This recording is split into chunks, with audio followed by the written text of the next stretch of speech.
आप सोचो, आपका बच्चा घर में है और वहां आग लग जाए तो आप क्या करेंगे? आप खड़े होके देखेंगे कि वो अपनी मदद खुद कर लेगा, या आप उसको आग में कूदोगे? अगर आप एक पिता हो, एक माँ हो, तो आप क्या करोगे? आप अपनी जान की परवाह ना करते हुए उस आग में कूद जाओगे। आप मर जाओ, आप अपने बच्चे को बचाने की कोशिश करोगे। ये है एक बाप का हृदय जो परमेश्वर के अंदर था। उसने हमें पाप में छोड़ नहीं दिया, बीमारी में छोड़ नहीं दिया, वो अनंत काल की मृत्यु में छोड़ नहीं दिया, लेकिन वो हमारे लिए उस मृत्यु को उसने सह लिया। हमारे लिए, हमें बचाने के लिए वो क्रूस पर टंग गया। हालेलुया।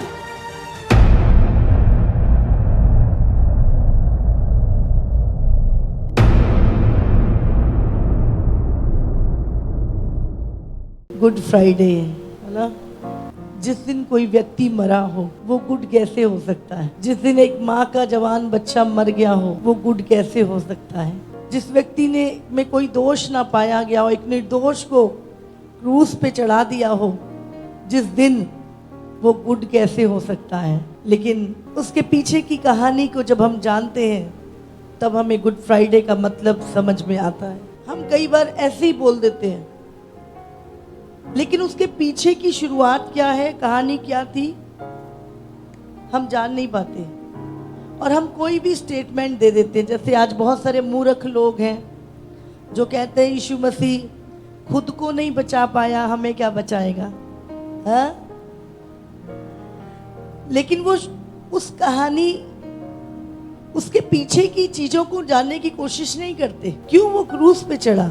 ये कोई ऐसी घटना नहीं थी कि जी हाँ यीशु मसीह क्रूस पे चढ़ गया, मर गया, चढ़ा दिया। नहीं नहीं नहीं। जब यीशु मसीह क्रूस पे गया, आप जानते हैं सूरज ने भी अपना मुख छुपा लिया।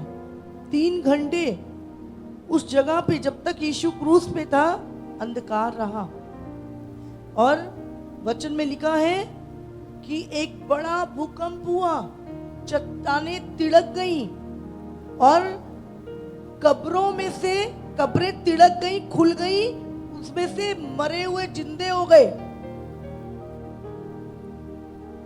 और आके अपने लोगों से मिले। मंदिर का जो पर्दा, बहुत मोटा पर्दा था, वो अपने आप फट के 2 टुकड़े होकर गिर गया। पूरे देश में अंधकार छा गया जब यीशु क्रूस पे चढ़ाया गया। पूरी सृष्टि यीशु की मृत्यु की गवाही देती है। पूरी सृष्टि। यीशु केवल मर गया ऐसा नहीं है। जब यीशु क्रूस पे मरा तो दुनिया में बड़ी अद्भुत घटनाएं हुई, और जो सिपाही उनको चढ़ा रहे थे उन्होंने बोला सचमुच ये परमेश्वर का पुत्र है।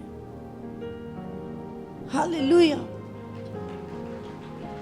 तो यीशु की मृत्यु, यीशु का मरना कोई आम घटना नहीं थी। मत्ती निकाल लो 27 वचन, उसका 50 पढ़ो। तब यीशु ने फिर बड़े शब्द से चिल्लाकर प्राण छोड़ दिए, और देखो मंदिर का पर्दा ऊपर से नीचे तक फटकर 2 टुकड़े हो गया, और धरती डोल गई और चट्टानें तड़क और कब्रें खुल गई, और सोए हुए पवित्र लोगों के बहुत से शव जी उठे। और उसके जी उठने के बाद वे कब्रों में से निकलकर पवित्र नगर में गए और बहुतों को दिखाई दिए। तब सूबेदार और उसके साथ यीशु का पहरा दे रहे थे।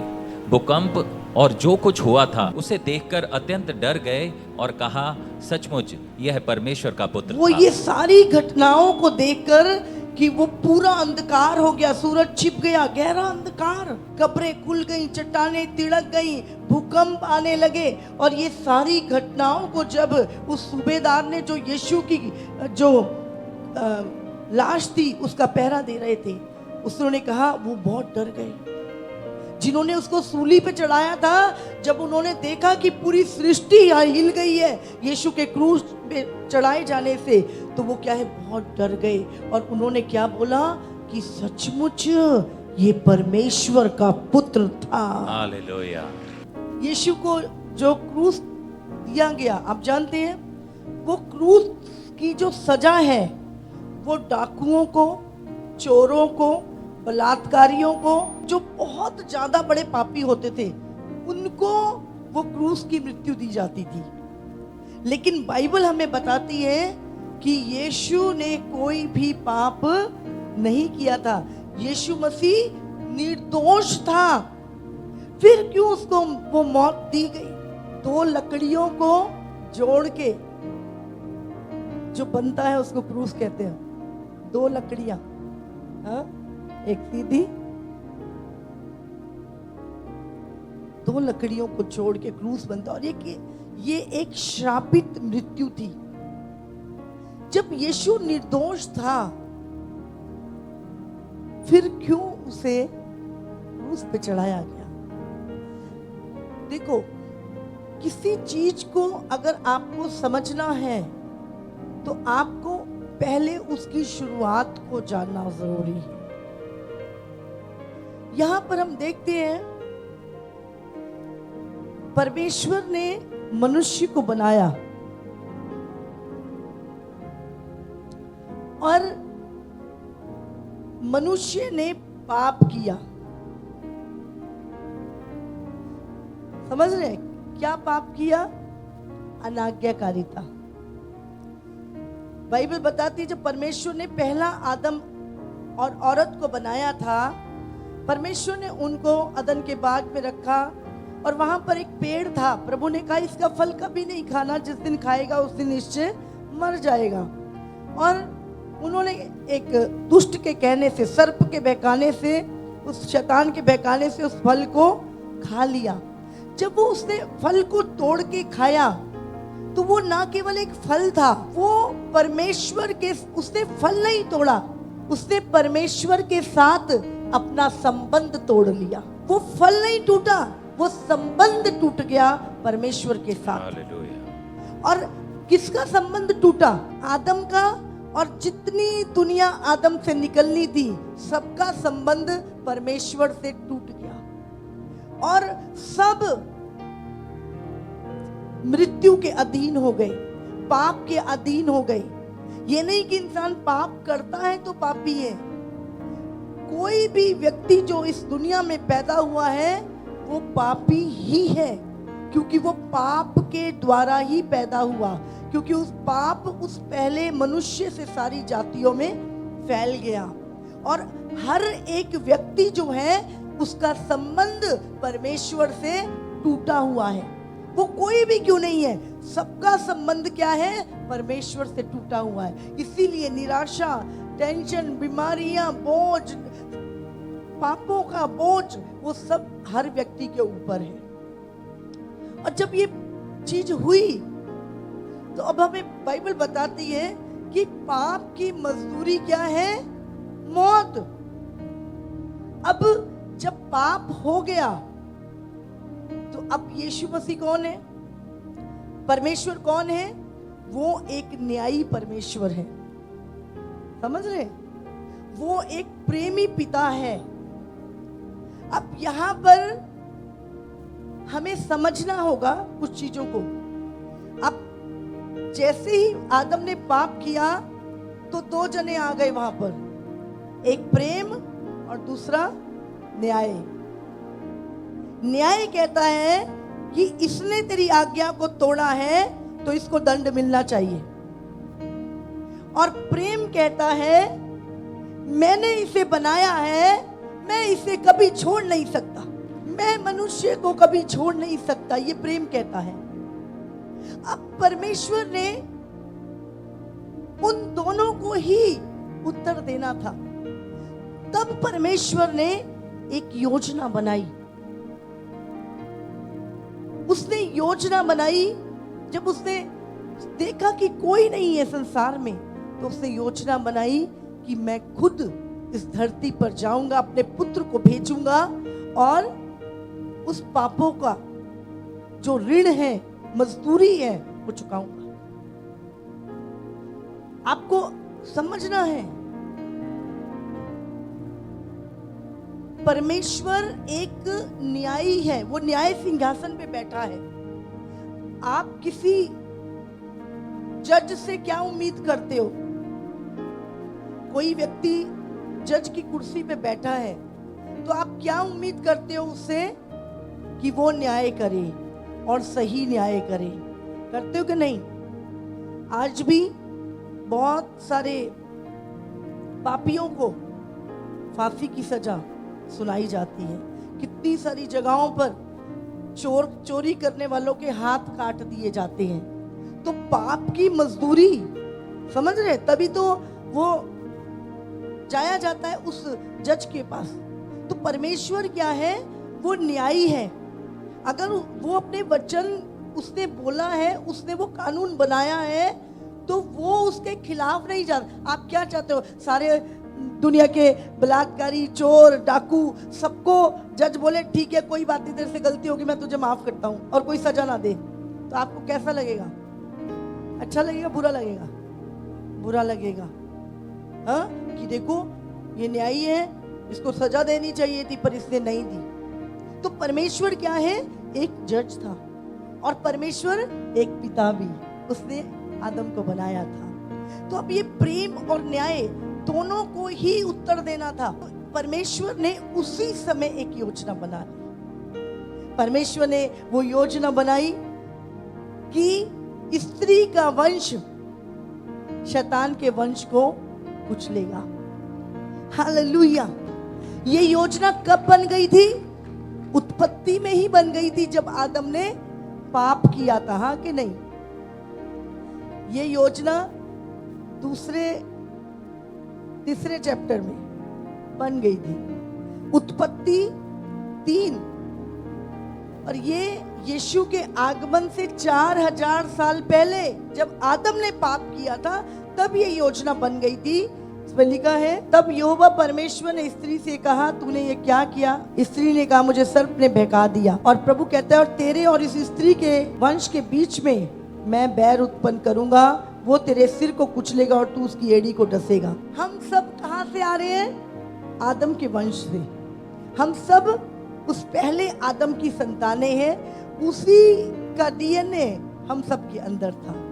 और अब यहाँ पर परमेश्वर ने योजना बना दी थी कि स्त्री का वंश, पुरुष का वंश नहीं, अब एक ऐसा व्यक्ति, आप जानते हैं मनुष्य कितनी भी कोशिश कर ले, कितने भी धर्म कर्म के काम कर ले, मर भी जाए, उल्टा भी लटक जाए, तो भी अपने पापों की मजदूरी नहीं चुका सकता, क्योंकि वो जन्म से पापी है। हालेलुया। और अब परमेश्वर ने एक योजना बनाई कि जब परमेश्वर ने देखा कि मनुष्य इस क्षेत्र में अपनी मदद नहीं कर सकता, तो परमेश्वर ने उसी समय योजना बन गई थी। और बहुत सारे भविष्यवाणियां होने लगी। बहुत सारे भविष्यवक्ताओं ने पहले से देख लिया था कि ये होगा। परमेश्वर अपने पुत्र को भेजेगा और उसके विषय में वो भविष्यवाणी करने लगी। तो यीशु का आना ऐसा ही नहीं, यीशु मसीह आया, मरा, चला गया, अचानक होगी चीजें नहीं। ये हजारों सालों से परमेश्वर की योजना थी पूरी मानव जाति के लिए, क्योंकि पूरी मानव जाति का संबंध जो है वो परमेश्वर से टूट गया है।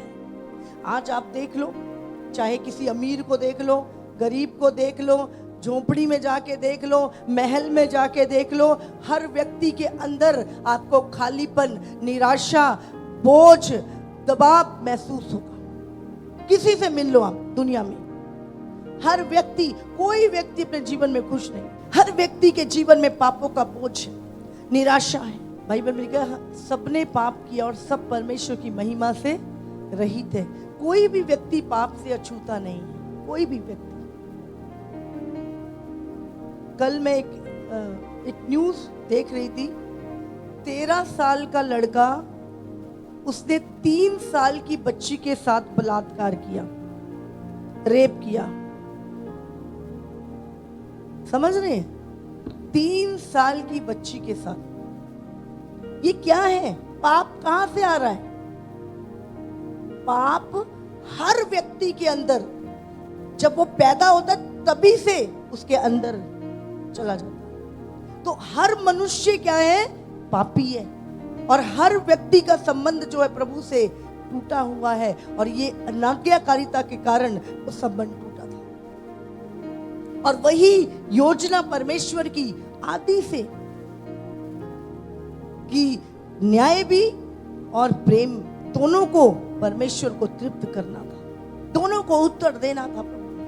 और प्रभु ने अपने पुत्र को ही इस संसार में भेजा।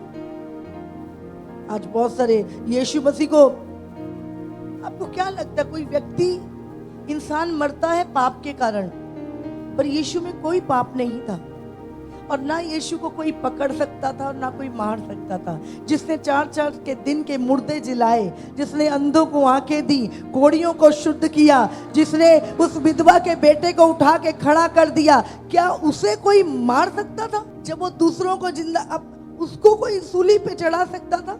नहीं। किसी ने पाप किया तो उसका न्याय होगा तो क्या मिलेगा? दंड। बाइबल कहती है पाप की मजदूरी मौत है। मौत क्या हुआ? एक दंड। समझ रहे? अभी बहुत सारे ऐसे केसेस दुनिया में होते हैं जिसमें फांसी की सजा मिलती है और मिली है यहाँ भी। तो वो उन्होंने क्या किया था? पाप किया था और उसकी जो मजदूरी, उनका जो वो दंड उनको मिला। तो जब आदम ने पाप किया, अब उसकी मजदूरी क्या थी? मौत। और मौत ये नहीं कि ये वाली डेथ, वो डेथ जो एक व्यक्ति अनंत काल के लिए, उसकी जो आत्मा थी वो नरक में जानी थी, नरक में सड़ना था। और इसका कोई भी टाइम लिमिट नहीं थी कि भाई इतने साल तड़पेगा उसके बाद निकल आएगा, कोई समय नहीं था। वो अनंत काल की डेथ थी जो मनुष्य को मिलनी थी। और आज सचमुच यीशु अचानक से नहीं आया, वो एक मिशन पे था। यीशु एक मिशन पे था। वो मिशन था परमेश्वर का पूरी मानव जाति के लिए। उसका एक मिशन था जिसे पूरा करने के लिए यीशु इस पृथ्वी पर आया और इंसान बना। वो परमेश्वर जिसने सब कुछ बनाया, वो इंसान बन के आया। कहते परमेश्वर था तो मर क्यों गया? परमेश्वर कभी मर नहीं सकता, लेकिन वो इंसान बनकर आया। उसने हमारे जैसे दुख सुख को हमारे बीच में रह के सहा, देखा, समझा। और क्योंकि परमेश्वर मर नहीं सकता लेकिन इंसान मर सकता है, इसीलिए वो इंसान बन के आया ताकि वो हमारी पापों का जो दंड है वो ले सके। हालेलुया। एक ग्रीक वर्ड, यीशु ने क्रूस पर एक वचन बोला था।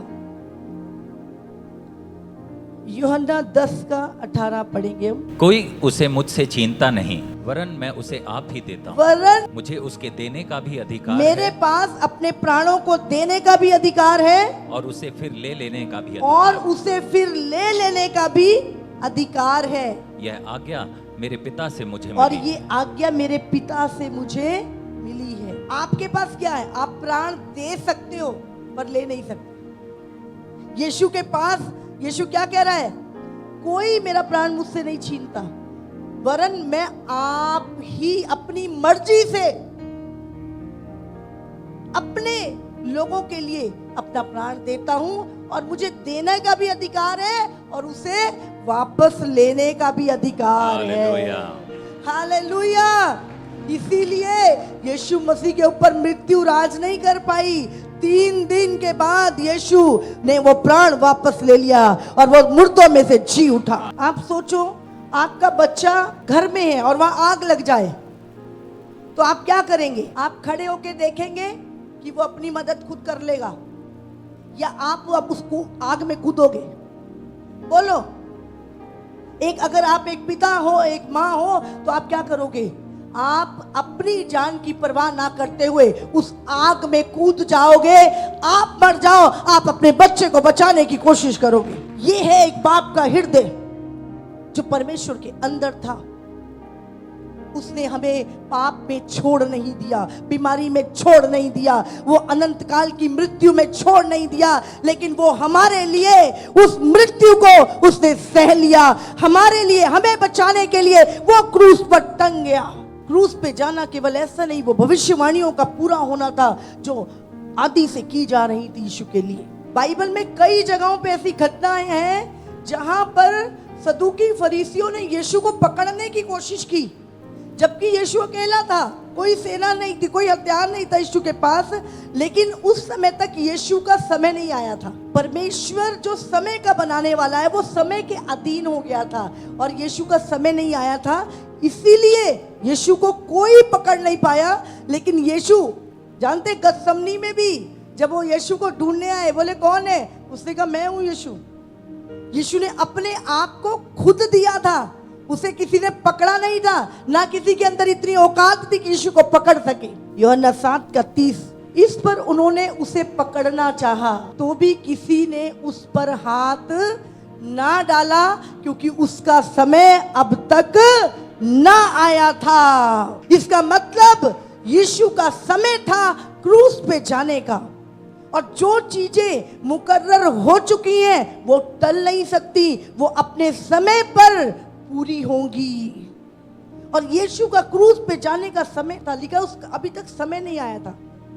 तो इसका मतलब यीशु के क्रूस पे जाने का समय भी एक समय मुकर्रर था। आदि से, हजारों सालों से एक समय था यीशु के क्रूस पे जाने का, और उसी समय पर यीशु को जाना था। बहुत बार यीशु को उन्होंने पकड़ने की कोशिश की, पर कोई उन्हें पकड़ नहीं पाया, क्योंकि अब तक उसका समय नहीं आया था। यूहन्ना 7 उसका 45 और 46 भी पढ़ेंगे। तब सिपाही प्रधान याजकों और फरीसियों के पास लौट आए। उन्होंने उनसे कहा, तुम उसे क्यों नहीं लाए? उन्होंने भेजा था कि जाओ यीशु को पकड़ के लाओ, सिपाहियों को भेजा, हाँ, आर्मी को भेजा, जाओ यीशु को पकड़ के लाओ, और वो खाली हाथ आए। और उन्होंने बोला, वो तुम क्यों नहीं लाए यीशु को पकड़ के, तुम्हें हमने भेजा था उनको पकड़ने के लिए। अब वो क्या उत्तर देते हैं, सुनो। सिपाहियों ने उत्तर दिया, किसी मनुष्य ने कभी ऐसी बातें नहीं की। सिपाही उसकी बातों को सुन के दंग रह गए, और उन्होंने बोला, हमने ऐसा कभी नहीं देखा, किसी ने कभी ऐसी बातें नहीं करी जैसी वो मनुष्य करता है। तो जो बोलते ना यीशु मसीह अपने आप को, यीशु को कोई पकड़ ही नहीं सकता था, यीशु को कोई मार ही नहीं सकता, उसने खुद अपने आप। लूका 18 उसका 31 से पढ़ेंगे। फिर उसने 12 को साथ ले जाकर उनसे कहा, देखो हम यरूशलेम को जाते हैं, और जितनी बातें मनुष्य के पुत्र के लिए भविष्यवक्ताओं के द्वारा लिखी गई हैं वे सब पूरी होंगी। सब पूरी होंगी। जो भविष्यवक्ताओं ने लिखा था यीशु के विषय में, उसने अपने 12 चेलों को बताया, वो सब पूरी होंगी। क्योंकि वह अन्य जातियों के हाथ में सौंपा जाएगा, और वे उसे ठट्ठों में उड़ाएंगे, वे उसे ठट्ठों में उड़ाएंगे, और उसका अपमान करेंगे, उसका अपमान करेंगे, और उस पर थूकेंगे, और उस पर थूकेंगे। आप सोचो आपके साथ क्या क्या घटने वाला है, क्या क्या चीजें होंगी, आपको पता है? नहीं पता, लेकिन यीशु को पता था। वो मेरा मजाक बनाएंगे, मेरा अपमान करेंगे, मेरे मुंह पे थूकेंगे, यीशु को पहले से पता था, और वो चेलों को बता रहा है कि अब ये होने वाला है। 33 पढ़ो। और उसे कोड़े मारेंगे और घात करेंगे, और वो तीसरे दिन जी उठेगा। ये सारी बातें यीशु मसीह चेलों को पहले बता रहा है। Hallelujah, hallelujah. तो यीशु की मौत ऐसे नहीं अचानक से तो ऐसी हो गई, वो पहले से जानता था। 2 कुरिन्थियों 5:21 लिखा है, जो पाप से अज्ञात था उसी को उसने हमारे लिए, उसी को मतलब यीशु को उसने, मतलब पिता ने हमारे लिए पाप ठहराया कि हम उसमें होकर परमेश्वर की धार्मिकता बन जाएं। ये एक आदान प्रदान था। एक शब्द यीशु गुड फ्राइडे, उसने क्रूस पे क्या किया? ग्रीक का वर्ड है, यूनानी वर्ड टेटलस्टाई, TELESTAI, टेटलस्टाई। यीशु ने जब क्रूस पर पूरा हुआ, नहीं बोल, पूरा हुआ हिंदी में है, इंग्लिश में इट इज फिनिश्ड, लेकिन यीशु ने वहां पर एक यूनानी वर्ड बोला था, टेटलस्टाई। वो यूनानी बोल रहा था उस टाइम पर, ये ग्रीक वर्ड है क्या? टेटलस्टाई। उसने क्रूस पे कहा टेटलस्टाई, इसका मतलब है पूरा हुआ। इसका मतलब है इट इज फिनिश्ड। टेटलस्टाई एक ऐसा वर्ड है जो व्यापारी लोग यूज करते थे उस समय पर। जब उनका सारा बकाया पूरा हो जाता था तो रसीद पर लिखते थे टेटलस्टाई। समझ रहे? वो रसीद पर लिखते थे कि बकाया जो भी था वो भुगतान हो चुका है, इट इज फिनिश्ड। अब हमारा तुम्हारा कोई लेन देन नहीं, पूरी तरह से हमारा जो बिल है वो पे हो चुका है। तो वहां पे लिखा जाता था रसीद बुक पे टेटलस्टाई। समझ रहे? तो आदम ने जब पाप किया तो अब वो पापों का दंड मजदूरी थी, और वो मजदूरी इंसान नहीं दे सकता था। उसके पास कोई उपाय नहीं था कि वो अपने पापों की मजदूरी दे सके। तब यीशु मसीह जब क्रूस पे आया तो उसने, क्योंकि वो निर्दोष था, निष्पाप था, निष्कलंक था, उसने कभी कोई पाप नहीं किया था, तो उसने क्या बोला? टेटलस्टाई। उसने क्या किया कि आदम के सारे पापों का वो न्याय और प्रेम, समझ रहे हैं? न्याय, उसने कहा टेटलस्टाई। टेटलस्टाई मतलब इट इज फिनिश। अब आदम के पापों का कोई भी बिल बकाया नहीं है, और उसने अपने आप को हमारी जगह रखा और हमें अपनी जगहों पे रख के कहा कि तुम आजाद हो, तुम मृत्यु से आजाद हो, तुम नरक से आजाद हो। अब तुम्हें अपने पापों का कोई बिल पे करने की जरूरत नहीं है। तुम्हारा बिल टेटलस्टाई पूरा हुआ, इट इज फिनिश्ड। वो पूरा बिल पे कर दिया गया है। हालेलुया। अब तुम्हें बिल पे करने की जरूरत नहीं है। अब तुम्हें गुलामी में रहने की जरूरत नहीं है। अब तुम्हें मृत्यु में रहने की जरूरत नहीं है। टेटलस्टाई, तुम फ्री हो यीशु के नाम से। हालेलुया। एक टेटलस्टाई, न्याय पूरा हुआ और प्रेम ने आदम को फिर से बाहों में भर लिया। हालेलुया। हालेलुया। न्याय भी पूरा हुआ और प्रेम भी जीत गया। ये थी गुड फ्राइडे की योजना परमेश्वर की। हालेलुया। और उसने कहा अब जाओ, सबको बताओ तुम्हारा बिल पे कर दिया गया है। तुम्हें अब पापों में रहने की जरूरत नहीं, दोष भावना में जीने की जरूरत नहीं है। अब तुम्हें ग्लानि नहीं रखनी अपने मन में। अब तुम्हारे पाप तुमने किया, तुमने जलन, कड़वाहट, बलात्कार किए, तुमने मृत्यु की, लोगों को मारा, कुछ भी गलत काम तुमने किए, लेकिन अब वो दोष, वो बोझ जो पापों का तुम्हारे ऊपर था, अब वो मैंने उठा लिया है, मैंने बिल पे कर दिया है। अब तुम आजाद हो। ये देखो, जीसस पेड इट ऑल। दर्द, पुरानी गलतियां, इनकार, अकेलापन, पाप की मजदूरी, आत्मिक मृत्यु, ये सब का दाम प्रभु ने चुका दिया है। अमाउंट कितना रह गया हमारे ऊपर? Total zero. हमारे पापों का बिल चुका दिया गया है। हालेलुया। हालेलुया। रोमन 6:23 कहता है पाप की मजदूरी मृत्यु है, पर परमेश्वर यीशु मसीह में उसका उपहार अनंत काल का जीवन है। परमेश्वर यीशु मसीह में उसका उपहार अनंत काल का जीवन है अब हमारे लिए। हालेलुया। आज एक जगह पर एक पापी खड़ा है और दूसरी जगह पर यहोवा खड़ा है, और यहोवा कहता है अब तेरे ऊपर कोई पाप का दोष नहीं, कोई तेरा बिल पे कर दिया गया है। अब तू इस क्रूस पर चढ़कर मेरे पास आ जा। उसने तुम्हारे लिए वो रास्ता बना दिया है। आज जब एक पापी उस क्रूस के पास आता है जिसके ऊपर यहोवा खड़ा है और कहता है तेरे और मेरे बीच की दूरी जो पाप था वो मिटा दिया गया है, मेरे बेटे इस क्रूस पे चढ़कर मेरे पास आ जा। और वो टूटा हुआ संबंध परमेश्वर ने मनुष्य के साथ जोड़ दिया। Hallelujah, hallelujah. और उसने कहा इट इज फिनिश्ड, पूरा हुआ। तुम्हारे पाप की मजदूरी, उसका बिल वो उसने पे किया। पुराने समय पर लोग भेड़ें बकरियां निर्दोष मेमने चढ़ाते थे, लेकिन कोई स्थायी इलाज नहीं था। यीशु मसीह ने हमें एक स्थायी इलाज दे दिया। आज वो क्रूस, आप जानते हैं क्रूस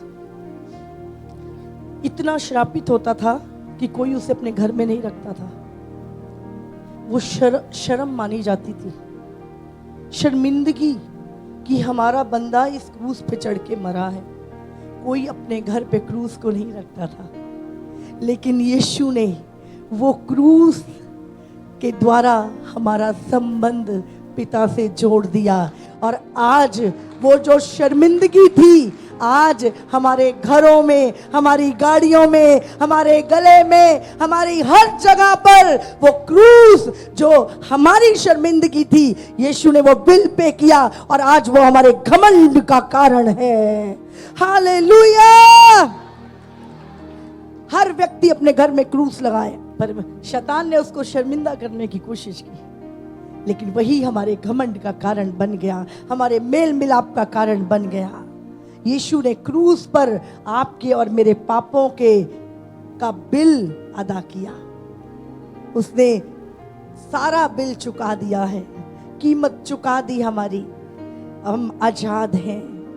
और यीशु ने 2 तीमुथियुस 4 उसका 7-8 में लिखा है, यीशु ने, जैसे पौलुस कहता है कि उसने अपनी अच्छी दौड़ को पूरा किया। कहता है मैं अच्छी कुश्ती लड़ चुका हूँ, मैंने अपनी दौड़ पूरी कर ली है, मैंने विश्वास की रखवाली की है। यीशु ने अपनी दौड़ को पूरा किया। जिस दौड़ को वो दौड़ने के लिए आया था, उसने अपनी उस काम को पूरा किया, अपनी अच्छी दौड़ को पूरा किया। हालेलुया। इसी तरह आज आपको और मुझे भी अपनी दौड़ को पूरा करना है। हालेलुया। गलातियों 4:4। परंतु जब समय पूरा हुआ तो परमेश्वर ने अपने पुत्र को भेजा, जो स्त्री से जन्मा और व्यवस्था के अधीन उत्पन्न हुआ। यीशु के आने का समय था, पैदा होने का समय था, क्रूस पे जाने का समय था, तीसरे दिन मुर्दों में से जी उठने का समय था। यीशु मुर्दों में से जी उठने के बाद 40 दिन लोगों से मिलता फिरा और उसके बाद 40 दिन के बाद स्वर्ग में चला गया। और अब यीशु के वापस आने का समय भी हो चुका है। हालेलुया। 1 मिनट भी इधर उधर नहीं हो सकता। हर चीज समय पर। उसने कहा समय पूरा हुआ। जब समय पूरा हुआ, उसे अपने आप को व्यवस्था के अधीन, जो खुद व्यवस्था दी जिसने, उसने अपने आप को व्यवस्था के अधीन कर लिया। हालेलुया। जो खुद न्यायी था, उसने अपने आप को कटघरे में खड़ा कर लिया। ये है हमारे यीशु का प्रेम। आप जानते हैं, जब यीशु क्रूस पे था, यीशु को कीलों ने नहीं मारा, कांटों के ताज ने ही नहीं मारा। जब यीशु मसीह के हृदय में भाला मारा तो बताया जाता है वहां से खून और पानी दोनों निकला। जब यीशु मसीह मर चुका था और उसके हृदय में भाला मारा तो उसका हृदय और से पानी और लहू निकला। और मेडिकल साइंस आज बताती है कि वो एक तरह का कार्डिक रैप्चर था, कि यीशु मसीह किसी दर्द और पीड़ा से नहीं मरा। वो जो रिजेक्शन, समझ रहे, रिजेक्शन, वो प्रेम की रिजेक्शन, अपनों ने छोड़ दिया था, उस पिता ने भी उसे छोड़ दिया था। उसके ऊपर पूरी दुनिया के जो पाप आ गए थे, एक रिजेक्शन के कारण यीशु गया था। उसने क्या क्रूस पे क्या बोला, हे पिता तूने मुझे क्यों छोड़ दिया। आप जानते हैं, जो यीशु कभी पिता से अलग नहीं हुआ, वो आपके और मेरे लिए वो अलग हुआ क्रूस पर। वो रिजेक्शन, आज हमारे अपने हमें छोड़ देते हैं, लोग छोड़ देते हैं, सब छोड़ देते हैं, लेकिन यीशु ने उस दर्द को फील किया। इसीलिए यीशु हमें कभी नहीं छोड़ता, क्योंकि उसने वो पेन को जाना है, उस दर्द को, उस रिजेक्शन को अपनी लाइफ में। समझ रहे हैं आज? और आज कितने लोग उस रिजेक्शन के कारण सुसाइड कर लेते हैं। हालेलुया। तो यीशु को कोई मार नहीं सकता। आज क्रूस जानते हैं वो पुल है, वो पुल है दो संसारों का, वो पुल है। समझ रहे हैं? जब एक यीशु पे विश्वास करते हैं, उस क्रूस की मृत्यु पे हम विश्वास करते हैं, हम उसके जगह पे चले जाते हैं। हालेलुया। दो संसारों के बीच में एक पुल है, क्रूस। स्वर्ग और धरती के बीच में एक पुल है, जिसमें से एक पापी परमेश्वर के पास जा सकता है। अब वो दरवाजे जो बंद थे आदम के लिए, वो पिता के दरवाजे खुल चुके हैं आपके और मेरे लिए। हालेलुया। और ये खुशखबरी हमें हर एक व्यक्ति तक पहुंचानी है। इस योजना को हमें हर एक व्यक्ति को बताना है। हालेलुया। अब सब कुछ पूरा हो चुका है। यीशु हमें माफ कर चुका है, हमसे प्रेम किया यीशु ने, वो अनंत काल का जीवन हमें दे चुका है। हमें अपने उद्धार को संभाल के रखना है, क्योंकि उसके लिए एक बड़ी कीमत अदा की गई है। बड़ी कीमत, छोटी कीमत नहीं। आप करोड़ों रुपए दे दो ना, वो छोटी कीमत है। क्या कोई अपने पुत्र को दे सकता है? परमेश्वर ने अपना पुत्र हमारे लिए दिया। जब वो देखते हैं हमारी ओर, उसने हमारा बिल पे किया, ताकि अब हम निराशा में, मृत्यु में ना रहे। उसने हमें स्वतंत्र कर दिया और कहा, मैंने तेरा बिल चुका दिया, तू आजाद है, अब तू स्वतंत्र है। अब तुझे शैतान की गुलामी में, मृत्यु की गुलामी में रहने की जरूरत नहीं है। अब तेरे पास अनंत काल का जीवन है। गुड फ्राइडे, हम इसे गुड इसीलिए कहते हैं। कई बार हम गुड फ्राइडे पे सोचते हैं हम रोएं या हंसे। प्रभु का दुख कि प्रभु मेरे लिए क्रूस पे गया, लेकिन वही तो मेरे उससे मिलने का कारण था। अगर ये ना होता तो मैं उससे मिल भी कैसे सकता था। तो हम दुख करते हैं क्योंकि प्रभु ने हमारे लिए बहुत बड़ा कीमत चुकाई है, लेकिन आनंद करते हैं कि उसके कारण हमारा मेल मिलाप उस पिता परमेश्वर से हो चुका है। हालेलुया। डेली गुड फ्राइडे को याद रखें, डेली प्रभु की मृत्यु को याद रखें और पाप ना करें। देखो, आज यीशु मसीह उस कुर्सी पे, उस सिंहासन पे बैठा है, और जब वो आपकी तरफ देख रहा है, मैंने तो इसका बिल पे कर दिया, ये फिर दोबारा क्यों गुलामी में जा रहा है, ये दोबारा अपने ऊपर क्यों बोझ लेके आ रहा है। समझ रहे? बार बार पाप करना, बार बार चीजों में गिरना, आप बार बार उस शैतान के अधीन होते हो। आपको प्रभु के अधीन रहना है। अपने उद्धार को संभाले रखो। ये ऐसे ही नहीं मिला। परमेश्वर ने अपना इकलौता पुत्र उस पापों का बिल अदा करने के लिए दे दिया है। अपना लहू उसने बहाया है। इसलिए पाप मत करो, पाप मत करो, पाप सोचो भी ना अपने दिमाग में, क्योंकि एक बड़ी कीमत अदा की गई है। पाप की मजदूरी छोटी नहीं थी। परमेश्वर ने खुद अपने पुत्र को देख के, आज हो सकता है दुनिया में कोई व्यक्ति अपने कौम के लिए मरा हो, अपने देश के लिए। आज भी हमारी बॉर्डर पे शहीदियां होती हैं, क्योंकि लोग, वो सोल्जर, हम सुरक्षित रहें इसलिए अपनी जान दे देते हैं। बॉर्डरों पे वो अपनी जान देते हैं। वो आदर के, रिस्पेक्ट के योग्य हैं। बहुत सारे लोगों ने अपनी कौम के लिए, अपनी जाति के लिए, अपने धर्म के लिए और अपने देश के लिए, पैसे के लिए, अपनी प्रॉपर्टी को बचाने के लिए जानें दी होंगी, लेकिन किसी भी एक भी व्यक्ति, एक भी ऐसा खुदा, एक भी ऐसा परमेश्वर, एक भी ऐसा कोई भी देवता जिसने मानव जाति के पापों के लिए अपनी जान दी हो, एक भी नहीं है। एक भी नहीं है। केवल यीशु मसीह है जिसने अपने मनुष्य के पापों के लिए अपनी जान दी और अपनी मर्जी से दी। हालेलुया।